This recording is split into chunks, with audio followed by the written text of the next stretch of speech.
We're in Perth, and we're here for a rapper called Fat Jack. He's English, from Manchester. Came to Australia at 12, got bullied for his accent on the first day, and he punched that kid in the middle of maths class because that's just how you sorted it out where he was from. Started rapping at school because he had a funny accent, and he was always the kid who rapped at every party. He's been doing it for 15 years, a glazier by trade, working on high-rise buildings and all. He's got 2 boys, Jackson and Chester, and a 3rd boy he raised who stopped talking to him. The city's closed. He's picking us up with his boys. We're going to spend the day walking through his city, driving through it, and then sitting down at a pub when everyone else has finished eating. Because I really want to know what 15 years of nearly looks like on a man.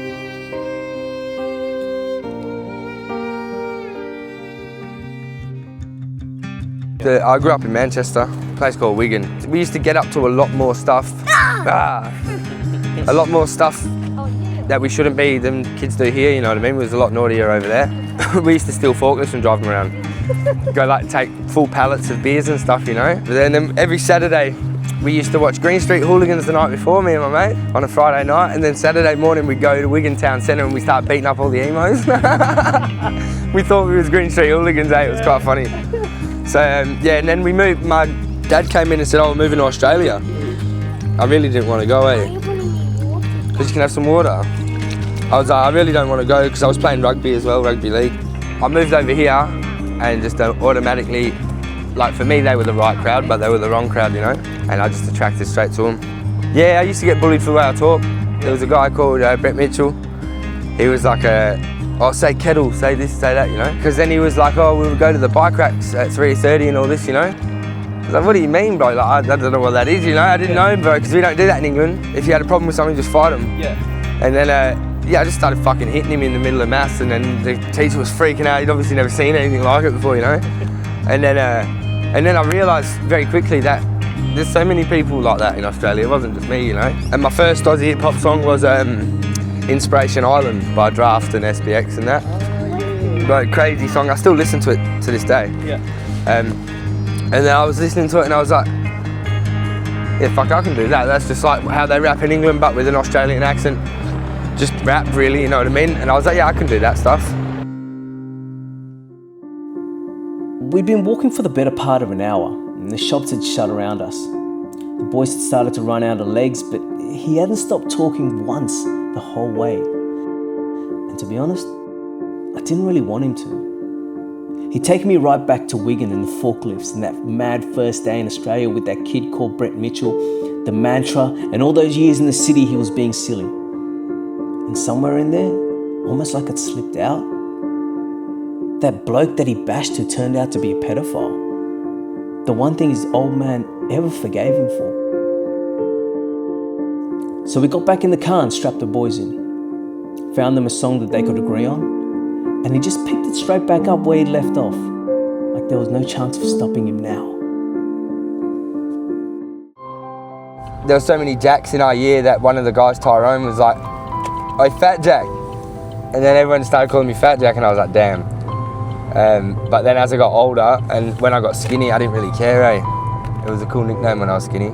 Lately it's been going to the point of, right, whatever you're gonna write, you've got to not write that and write better stuff.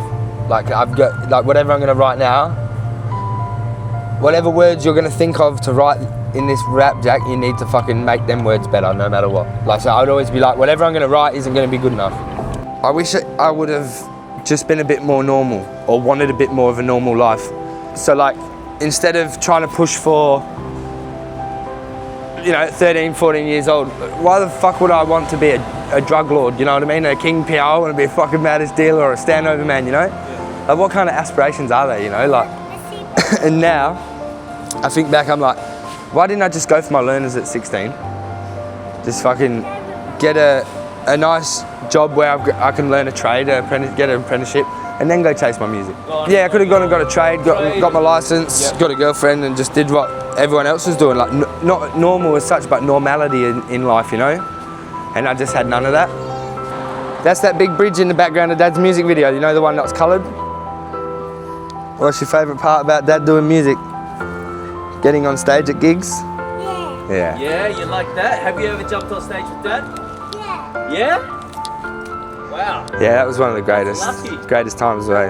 And then I was supposed to do a youth event in Bunbury recently. Yeah. But that got called off, but he was going to come and get up with me then. And I don't know if I would have been able to hold my shit together, because of everything what had been going on.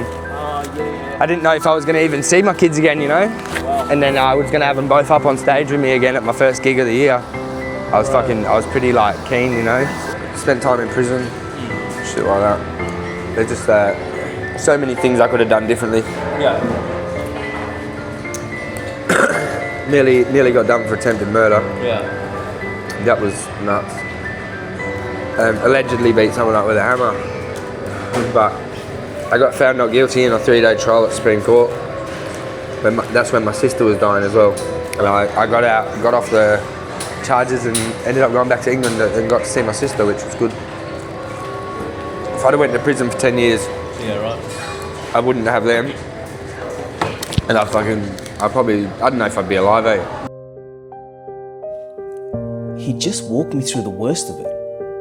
The years that ended up in a Supreme Court trial for attempted murder. His sister dying back in England the whole time he was sitting in the dock. And that mad week where he beat the charges, got himself on a plane and made it home just in time to see her. He said it all looking straight ahead at the road, like it was easier that way. And then we pulled into this quiet little pub and the whole thing just shifted, man. Anzac Day, lunch done, the pub nearly empty, and he's suddenly back to being a dad. Finding a table where the boys could have their chicken and chips, watching a video, sorting out their drinks, wiping the table down before they sat. Man, this is the same bloke who'd just been telling me about prison 10 minutes earlier. Now making sure that Chester didn't knock over his lemonade. We sat there watching them for a little while, and that's when I asked him my last few questions.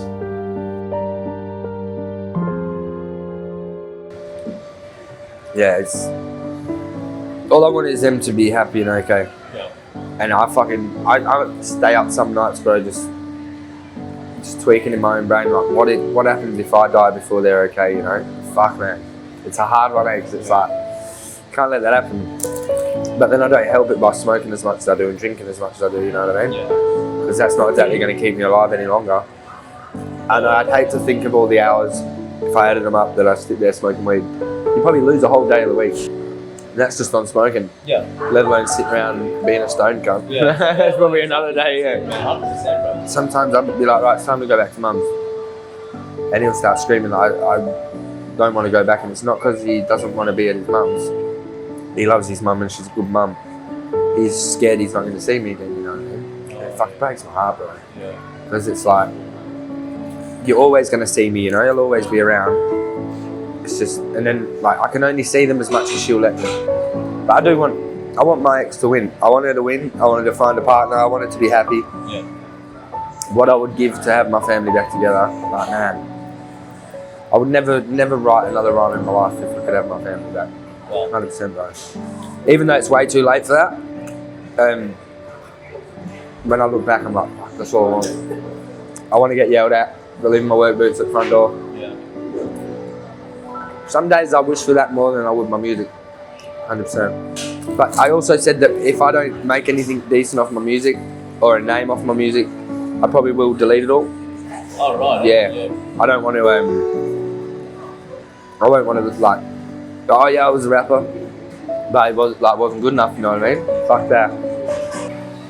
The only fears I have for the future is just not having a normal house, them two having their own bedrooms, some nice grass out the back, you know, like, I just don't want to be fucking struggling for years, man. And as long as, I'm hopeful I won't, but I need to still stay in survival mode so I can get there, you know, otherwise I don't think there's much else if I don't make it with the music. If I don't make something of my music, I don't think I will live a very decent life. It'll be very struggle town, like, because the age, by the time I get there, I'm going to be playing catch up, man, you know what I mean? Then all these people who were G'ing me up, yeah, sick rapper, like, they're not going to be helping when I'm on missing rent payments because I'm fucking working a epoxy forklift job or something, you know what I mean? So, but I just need, it's more funding too. I need 4 units, like in an industrial area, and have music production in the first one. You go through, have your music video made in the second one, which that setting can be made up how you want. Yeah. We know how to lay bricks and stuff. We can brick up a wall, you can graffiti on, whatever, you know.